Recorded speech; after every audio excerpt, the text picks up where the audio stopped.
Perhaps it is that we revere things that are old. Something in us rewards us for doing those things that have always been. They must be good. So when they are strong, when they are natural, a sense of superiority. In this case, a woman, Harley Quinn. The roots of a female are deep, the rings of the tree many. Do they have instincts and those valuable old behaviors that we all know when we see them? How many instincts do females have? Are males just modified women? Start over. The woman's roots run deep. Think of Harley Quinn, the Joker's clown, accomplice in crime, partner in crime. Female dependency, weakness. She follows the Joker as the leader, and she needs something from him, or she follows him around but is abused by him. A woman, children. It seems that life is this reality we live in is dying. It's destructive. Half of the walk of life is a controlled fall. We limp around on two legs. To be competitive in a universe where there is great destruction, we have to be part destruction. We have to be part things that contradict life to be at all. Nature that contradicts itself. We see things we don't like in ourselves because we are enough of one to not like the other.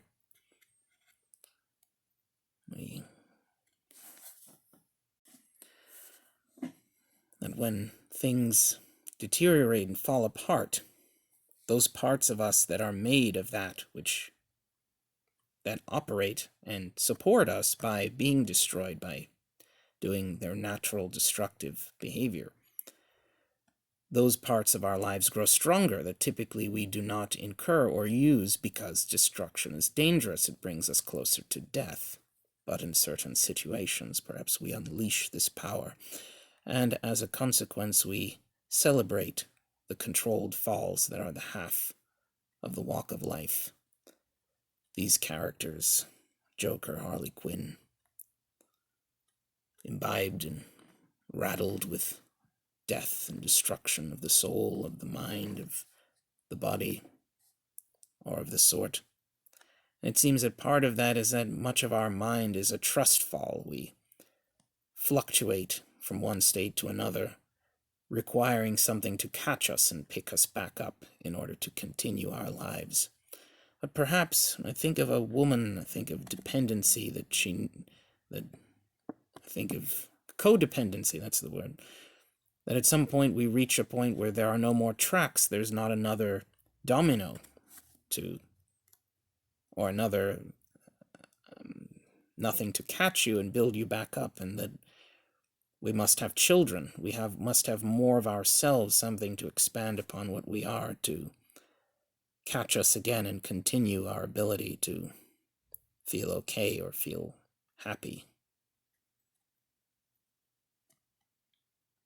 The accumulation of those special things that have value, of money, of power, of what have you, food. Only that when we're accumulating and not having, but wanting, but obtaining, and soon after we have them and we feel secure in them, they're not valuable anymore. Only happy with a shiny new toy, none other than Harley Quinn, whose toys are dangerous. I think of that. I think of, she was a doctor once, Joker's doctor. How does one like this become a doctor? How did hid it for quite some time, then suddenly. Hermes once told me that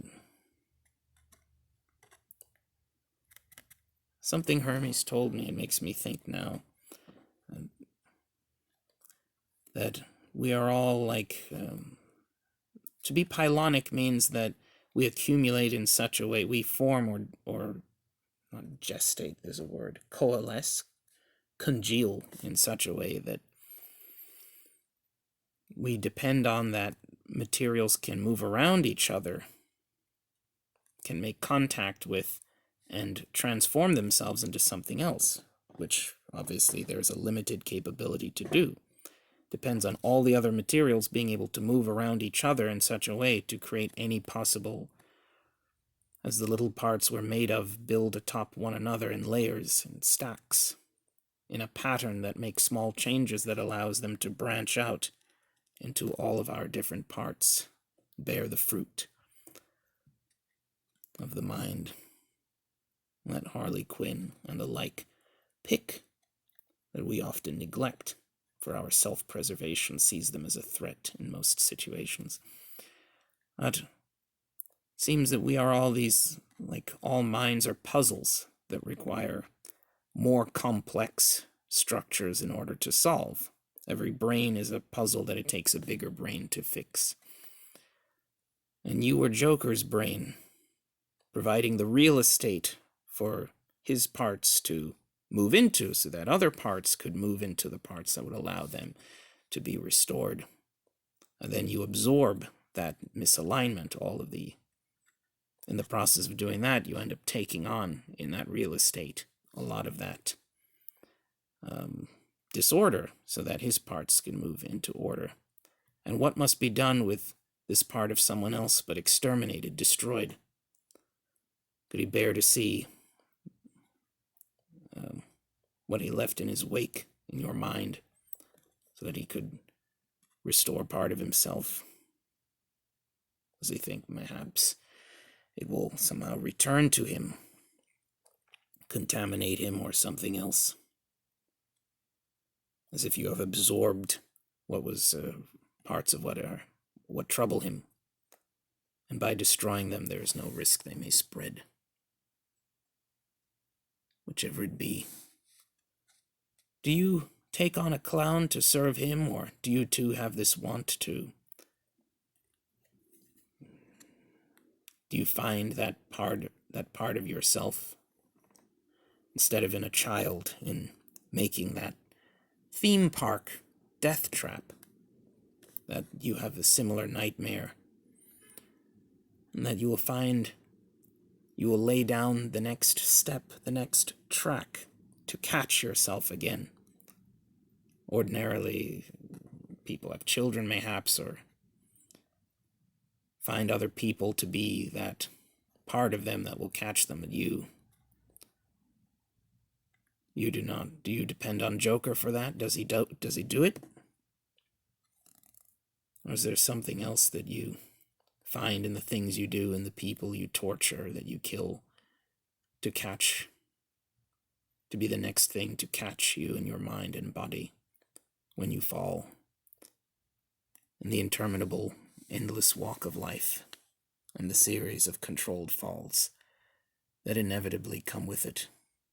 Harley Quinn.